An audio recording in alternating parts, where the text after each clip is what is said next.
Une distinction a été faite par un certain auteur entre l'homme naturel et le vieil homme. Il est dit là que le vieil homme est totalement dépravé, sans un seul trait qui soit de Dieu. Mais que l'homme naturel porte des traces de ce qui est de Dieu, c'est-à-dire une affection naturelle, de l'amabilité, et souvent une grande mesure de vérité et de droiture dans ses rapports avec ses semblables. Cette distinction ou cette division à l'égard de l'homme est la base d'une polémique entre les humanistes et ceux qui affirment la dépravation totale. Tandis que l'âme n'est pas nécessairement mauvaise en tant que partie de l'être humain, il y a en elle deux choses qui la placent complètement en dehors du domaine humaniste, du propre salut ou du mérite personnel devant Dieu. Elle est sous l'empire de la vanité, car la création a été assujettie à la vanité, non pas volontairement, mais à cause de celui qui y a assujetti, Romains 8, 20. Et du grand ne peut pas, de 1 Corinthiens 2, 14, l'homme naturel n'accueille point les choses qui sont de l'Esprit de Dieu, car elles sont pour lui une folie, et il ne peut pas les comprendre, car c'est spirituellement qu'on en juge.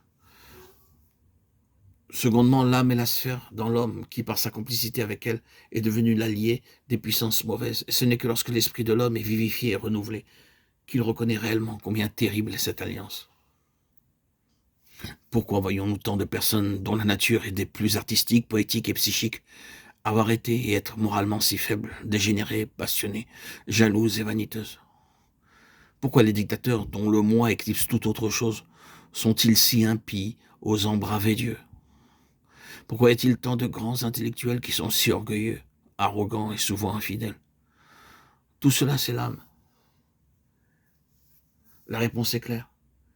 Ils ne connaissent pas cette union de l'esprit avec Dieu qui établit l'équilibre et le jugement saint. Et par conséquent, leur propre âme ont le dernier mot. En toute chose. Ce n'est pas qu'ils rejettent en tout point le Dieu de l'univers, car ils s'en réfèrent parfois à lui. Mais il n'y a pas de rapport entre lui et eux. Il n'a pour eux aucun but moral et pratique. Nous avons cherché à montrer que l'âme en tant que servante et non maîtresse peut et devrait être très féconde et utile en relation avec un organe supérieur.